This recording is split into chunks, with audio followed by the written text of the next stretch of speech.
Hello, my name is Vsin, and this is a snapshot of Divekick. Now, Divekick was released on August 20th for PlayStation Vita, PlayStation 3, and PC. Of note is that the PlayStation 3 and PlayStation Vita versions are both cross-buy and cross-play. That means if you buy it for either PS3 or PSV, you get the versions for both consoles, and both consoles can play with each other. I'll get more into what's going on with the multiplayer in a bit, but first of all, I'd just like to take you through how this game works. Now, something you may have noticed from the screen is this entire interface is driven by two buttons.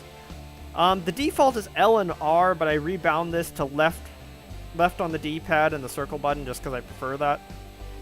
So mostly left button is the left button, right button is the right button. Press both at the same time to select. Just as a fun fact, the options menu is basically run the same way as like the settings on your computer monitor, for example. Up, down, select, max latency. I set it to 150 because apparently PlayStation Vita players are having issues trying to connect, so I just set the latency higher so I can actually get matches. I probably won't do an online portion in this video just because of the fact that, to be honest, you probably aren't going to find matches, like, actually. At one point, I managed to get 4 matches in a row, and then spent, like, the next 5-10 minutes waiting and getting nothing. So what I'm going to do instead is I'm going to take you into the story mode and show you how this goes. So you have all these characters in here. The one I'm going to pick right now is Uncle Sensei, just because. I don't know, I don't want to pick Divekick. Oh, man. Okay, in here you have a gem system. What these do is they enhance a part of your character. So you have Kick Gem, which enhances the speed that you kick at. I'll show you what the kicking is in a second. But this is the speed that you kick at. Meteor Gem, Style Gem is the one which increases the amount of meteor you gain each time you kick. You can only, as far as I know, you can only gain meteor from either kicks or special abilities. The Dive Gem increases, I believe, how quickly you ascend. That's dive. How quickly you ascend. I'm not 100% sure if it makes you dive higher. Now let's pick the Dive Gem for this one. And here's the YOLO Gem. Literally the you only live once gem. The amount of lives you get in the round goes from 5 to 1. But in return, you get triple the stats from the Dive Gem, the Style Gem, and the Kick Gem. People probably, just as a random note, people probably can tell what the YOLO reference is. What some people might not get, though, is that it's the red gem that provides 3 times the stats of any other gem for 1/3 of the lives, rounded down. Yeah, it's a really dumb joke, but whatever. So let's get in here. Big Dive Gem. Let's go with this Uncle Sensei. So, as a brief, in the story mode, what you get is this little comic strip. You press both buttons together in order to skip it. I don't know how to fast forward it. You can just skip it outright, or you can just let it play out. Most of these stories are mostly tongue-in-cheek. I mean, this guy, he's a Divekick champion, but then got disqualified and is now basically homeless while kicking people out of an illegal dojo. Squatters' rights!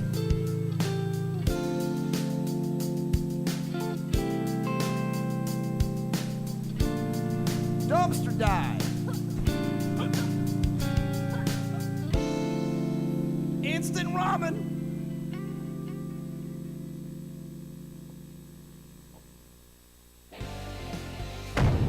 Alright, so now we're into a round, so I can start showing you what the heck's going on here. The most obvious thing, of course, is that Uncle Sensei is a guy who wears boots on his hands. That basically sets the tone for how this game is. It's very goofy. So first of all, since this is the easiest one, the left button is dive. This is... Left side button is dive. Dive is just your jump button. You go up and down, up and down. Here we go. If you use the kick button on the ground, you move backwards. And of course I got kicked because this is a CPU match. And then if you use the kick button in the air, this kick button moves back, kick button in the air, and you do a kick. Like that. Uncle Sensei himself has 2 different kicks, depending on his stance. Basically, whatever part of it is facing up, he will kick with. So the hand kick is a very shallow kick. That should never have caught any human player, but whatever.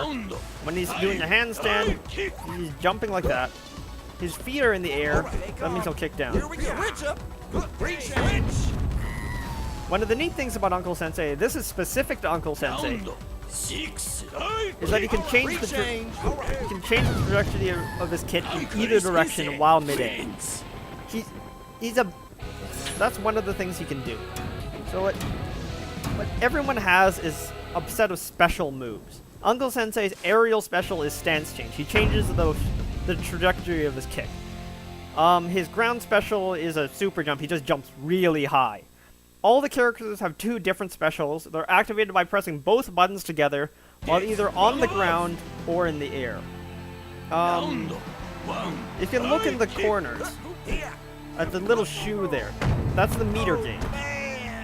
As you can see, whenever one of us kicks, Here we go. Change. see, whenever one of us kicks, it gains meter. So while you're hopping around like this, you gradually gain meter, and then if you use both buttons at the same time, you can execute the special. In this case, Uncle Sensei's aerial special consumes no meter, requires no meter, if I'm not mistaken. Whereas his ground special, you can see now, a few seconds ago I couldn't use the ground special, now I can. Now it expends the meter. Ah, damn it. This is the other way you win matches. Apart from kicking people, there's also the line. If it times out, then the person closest to the center will win the round. So apart from kicking each other, that's it. Also, as you've probably been able to tell by now, all these rounds are single elimination. You hit someone first, you win the round. Simple as that. There's also this headshot mechanic. As you can see, because I've been headshot, I move a lot slower. I dive slower, I kick slower, and I don't gain any meter. It also completely wipes your meter.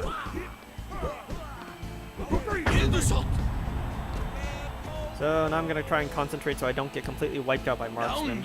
Wow, knocked out, but okay. Alright, stay calm. Here we go. Chill, man. Shut up for a bit.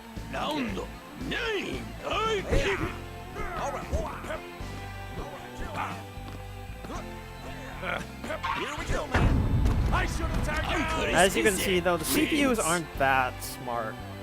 I mean, basically, if you're up against someone, then you can do mind games and all that stuff, but against the CPU, you kind of just wait for them to do something ridiculously stupid. Also, extra random point, if you saw that joke on the screen, it's something that I personally really laughed at just because I like playing Blaze Blue. That's about it. So, as you can see from all these loading screens and the ending quotes, it's full of all sorts of different jokes. The story mode also, at various points, you'll get these short scenes. You can speed through them with both buttons together. There really isn't much to the story at all. And most is just, hey, this guy has this orange in the story, and that's about it. And now I'm in it. Bankruptcy! Round 2. Well, let's just try to not get killed. Ah, damn it. Round 3. Kick. Hey!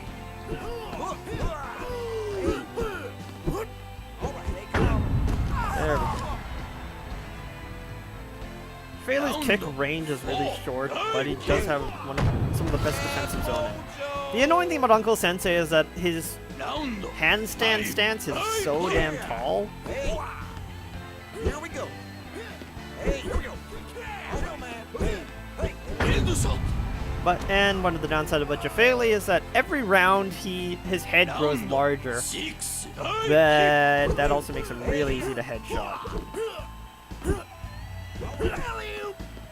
Rechange. Change. All right. Chill, man. Well, as you can see here, I'm just kind of bouncing around. Nothing too complicated. High as a kite, man. So high right now. Round 8. Die So kick. high. Chill, man. Dude. Hey. Oh, man. Ready? Wins. Well, as you can tell, I'm not particularly good with Uncle Continue. Sensei. And there isn't too much to the game apart from that. It's you dive, you kick, you do mind games, you do spacing. That's about it. There isn't too much complexity to it. So that brings the question, would I recommend this to people? Because this is a really tricky one to crack. You can definitely say that there's less complexity to the game. I mean, you don't have to spend hours upon hours learning special combos and all that. It's pretty darn easy to pick up. But at the same time, what the game actually demands of you, it's something that's very fighting game fundamental. Well, it's all the spacing and the mind games. This is what the entire game revolves around. Spacing, mind games, and at the right moment, you strike and score the point. And to be honest, even though this is so simple that anyone could pick it up, I don't think I could recommend this to anyone except people who are already into fighting games or have an interest in getting into fighting games.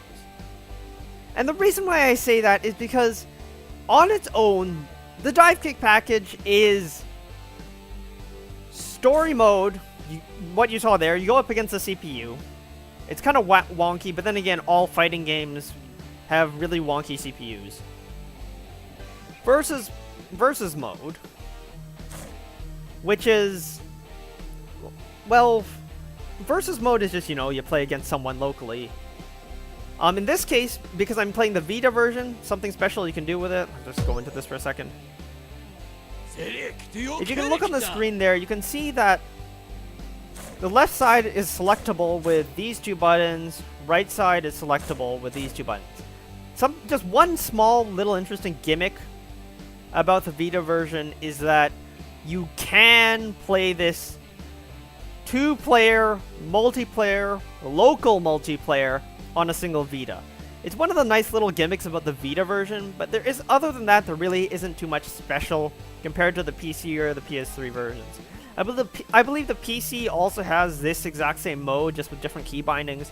The PS3, I believe, has the option to use multiple controllers, fight sticks. There are also those Divekick boards floating around, but I don't think they're mass-produced yet. Yeah, there's special 2-button Divekick boards out there for some reason. One really annoying part about this, though, is that... Yep, thought so. Prepare for tough acting tin action. In case it wasn't obvious, there is no way to exit out. Now, the only way you can exit out is by picking everything, waiting for the thing to load. So now we're gonna wait here for it to load while reading Uncle Sensei's amazing wisdom. Yes, from above.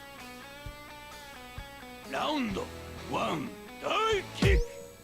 And then now you can do this. And then you can get out of here. Oops. God damn it. Really annoying to do in versus mode just because of the key bindings, but whatever. And then there's online mode. Now, online mode, the netcode, when I got matches, was actually pretty darn good. I didn't experience any noticeable latency, or at least nothing that was so disturbingly bad, like, I don't know. I mean, I've played with BlazBlue online sometimes, and that is a freaking slideshow at times. For the 4 matches that I managed to get online, it was very, very steady frame rate, very, very little delay. My opponents all managed to be under 100 milliseconds, which was nice, but even so, there was very little delay. Online is very responsive, but I'm not going to put it in this video because I'm not sure if I can get a match.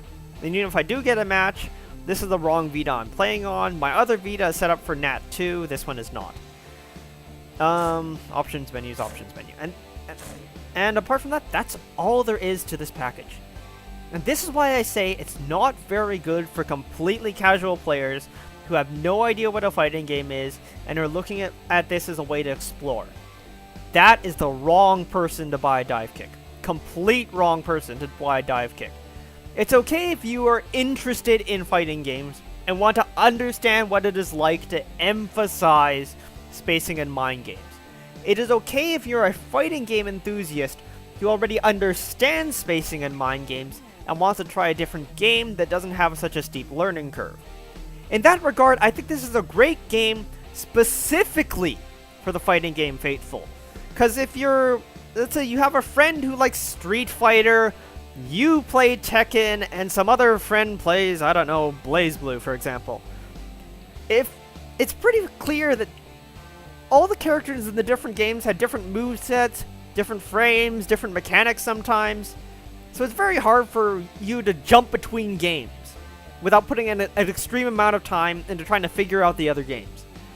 Divekick is a great point of congregation for fighting game enthusiasts from different games to come together and apply their fundamentals to a single game that is very easy to pick up, but still heavily emphasizes spacing and mind games. And the reason why I say that spacing and mind games is not enough for a casual player is it's kind of boring to watch, if you ask me. It's very fun if you're in the middle of it, because you understand that you're bouncing off. It's like, oh crap, he almost managed to punish me there, and yes, here's a moment, ha, take this, I got a point. But when you're someone watching, all you really see is two guys bouncing around for like 15 seconds and then someone getting hit, and then it repeats itself. There isn't really much hype to watching this, as compared to, say, a fighting game where you maybe poke, and then one guy does a block string, it's like, oh crap, is he gonna get him? And then a big super combo and all that stuff. Those are better to watch. Whereas Divekick is really 15 to 20 seconds of just jumping around, followed by a single instant where you hit someone. So I think this is a terrible game for people who don't know anything about fighting games whatsoever. It is not a gateway game in the slightest. There are other perfectly good games with solid tutorials. For example, I'm a BlazBlue player. I like BlazBlue. I'm actually kind of crappy at it. I think that has a great tutorial. I've heard that the Persona 4 tutorial is great. I've heard that the Skullgirls is really good. I've heard that Street Fighter 4 is really accessible, and so forth. And overall, I think everyone just has games that they can play. And my Vita just shut off. Whoops. But I don't think that Divekick is for people who have no interest in fighting games. And it's exaggerated by the fact that the price is $10. For just story, which is really just random CPUs getting thrown at you. The CPUs aren't that good. Versus mode, which is only good if you have a friend. And online mode, which, to be perfectly honest, is rather inconsistent on the Vita version just because I can't seem to get enough opponents. This is for people who have people they already know and want to play Divekick with them. That's what I think. If you're on your own, completely on your own, without any online, and no people to play with, don't pick up Divekick. Like, actually, don't pick up Divekick if you're completely alone. If you cannot connect to online, don't have anyone for Versus, don't pick it up. If you do have someone, then I would still consider, if you are a fighting game enthusiast and you have a friend who is a fighting game enthusiast, do it. If you are an enthusiast and you're trying to get someone into fighting games, do it. But if you're an enthusiast and you have people who have no interest in it, I still wouldn't consider it unless you really want to spend a lot of time online. So, TLDR version, fighting gamers, yes. Non-fighting gamers, no. My name has been Vsin. Thanks for watching.